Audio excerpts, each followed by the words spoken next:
Good morning. It's Tuesday, the 4th of June, and we're here to look at the day's astrology. So, I am going to share that chart with you immediately. Here we go. So these are the planets above our head, if you can follow my cursor. And this is the horizon, where the sky above meets the earth below. Okay, so we have been following our on our daily look at the chart. We've been following Gemini because the sun is in Gemini. Venus has moved behind it and is now at 14:15, and the sun is at 14:18. So pretty exact. This is the most Venus disappears when it gets behind the sun. That's when it is the least available to us. When it gets exactly behind the sun to this degree, it is the most least available to us, if you see what I mean. And so it sort of blends with the sun, I think.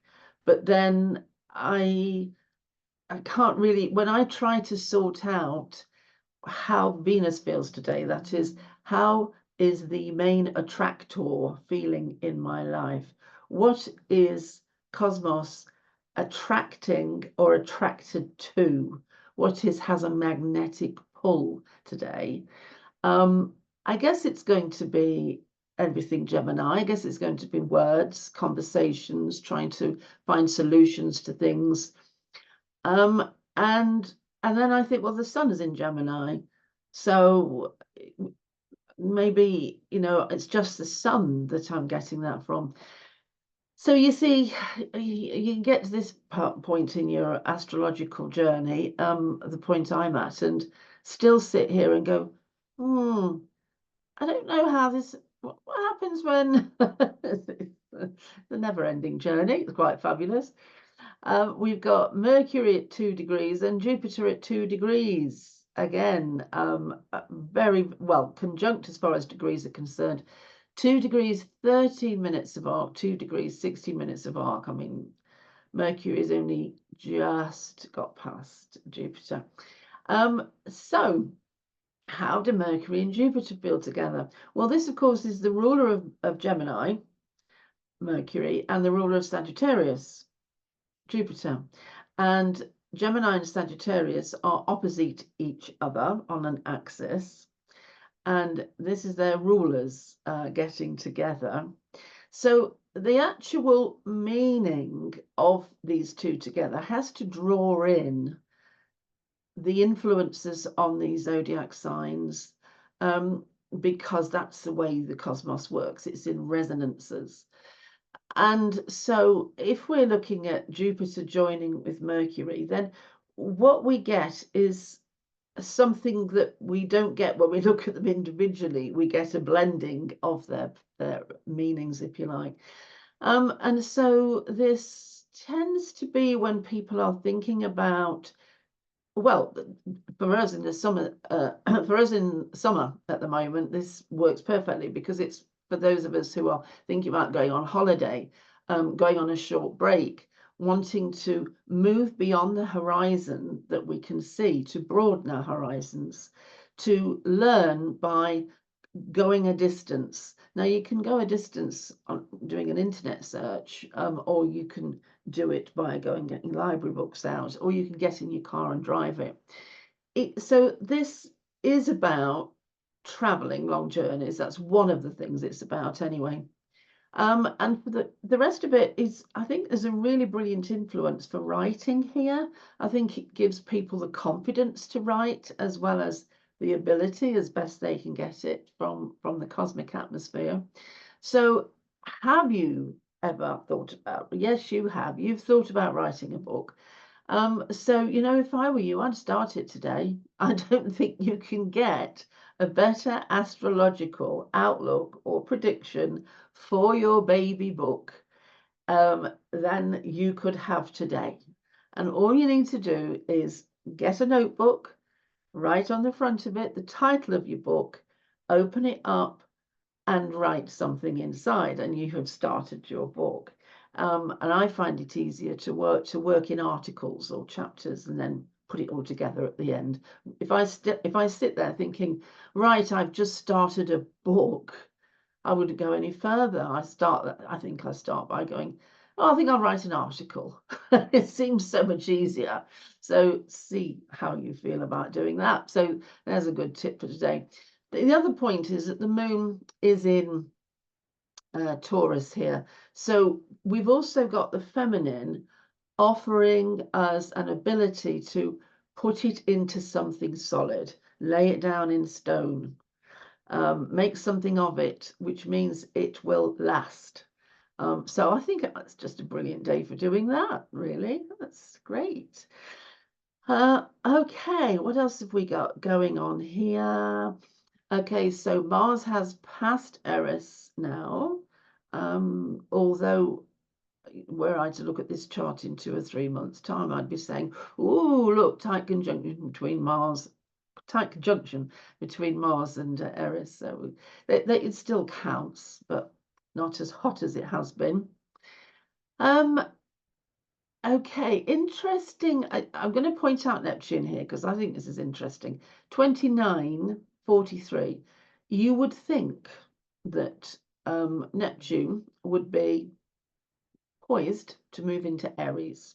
You would think that, because if it's at 2943, well, it's only got to travel a little bit. 17 minutes of arc, and it's there, right? It's knocking on the door of Aries. However, this planet is actually slowing down now as we look at it. So from our perspective, it looks as if it's slowing down in the sky. However, it's not. It's the way the solar system is arranged. We're the third planet out. It's slowing down from our perspective because of that sort of difference that when it's all set up. I won't get complicated. And it will Neptune will appear to go backwards in the sky soon, and then it will appear to go forwards again early next year or late this year.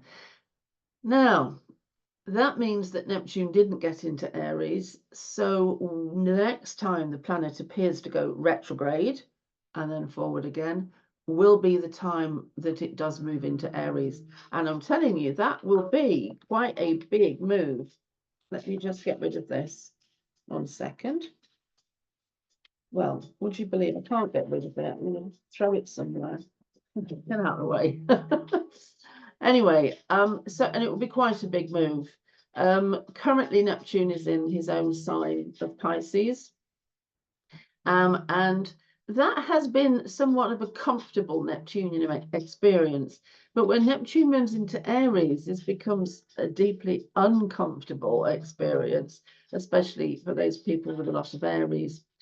Anyway, it's far into the future, but let's just move this whole chart forward a year and look at what happens when we do that. Just 1 second, because I'm being spammed on this phone, and what I want to do is I need to get the volume off quickly before I do it again.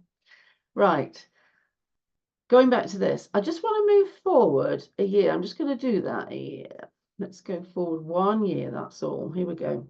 Now, look at Aries now. I mean, this is quite some lineup, isn't it? We've got Saturn in there, just got in. Neptune, Ceres, which is an asteroid which talks about the parent-child bond. Still got Eris. Well, Eris will be in there forever. Eris takes 560 years to go around the sun.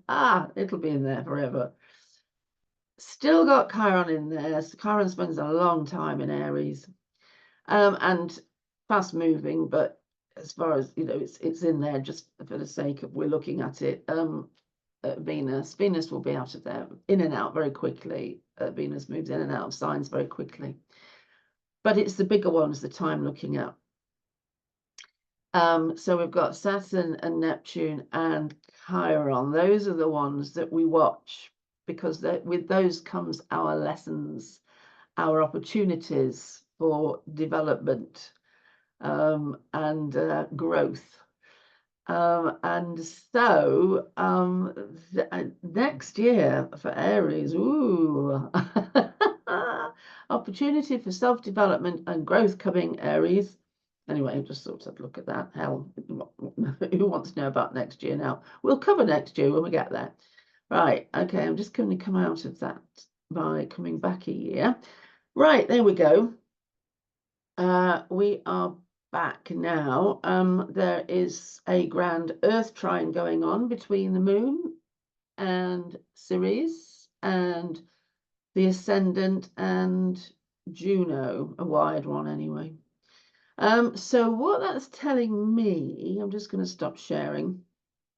So what that is telling me actually is that we've still got in the background some relationship parent type of issues, and that because the moon's in Taurus, what that's saying is that the emotional content, the security, the fear content is getting bound up with the normal relationship issues between parents and children, and then relationships between others as well. So if I have a relationship with a husband, if I had one, and my relationship with my mother was doing such and such, then it would ordinarily affect my relationship with my husband, wouldn't it? Because you go home and you talk about it, and he complains, and she complains about him, and he says no, and this and all the rest of it. So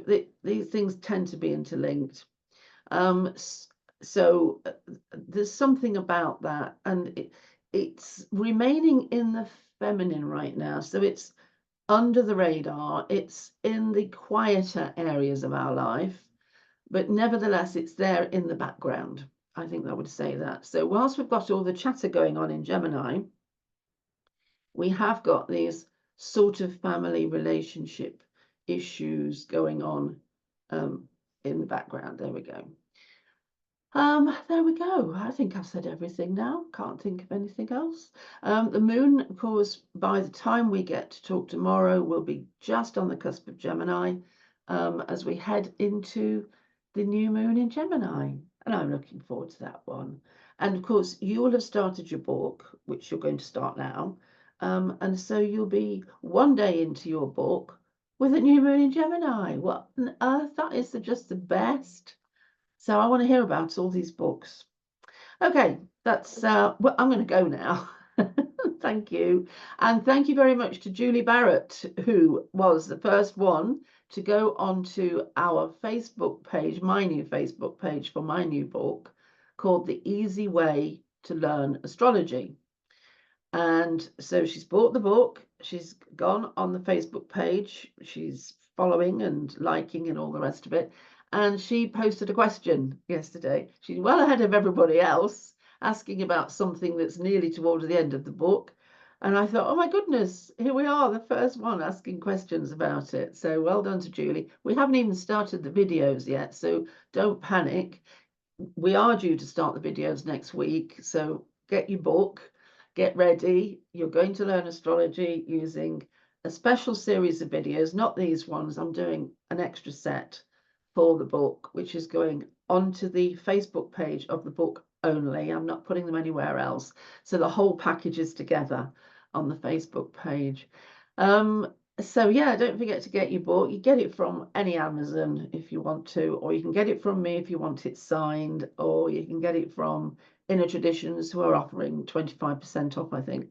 But if you want to learn astrology, and it will only cost you the price of the book. The videos are free. I've partnered with astro.com. You can get your charts free there on there. There's a thing to show you how to do that, a list of what you've got to do next to get it that's in the book. It's all sorted out for you. All you have to do is pay £13 and you'll be learning astrology. That'll be fantastic. Can't wait.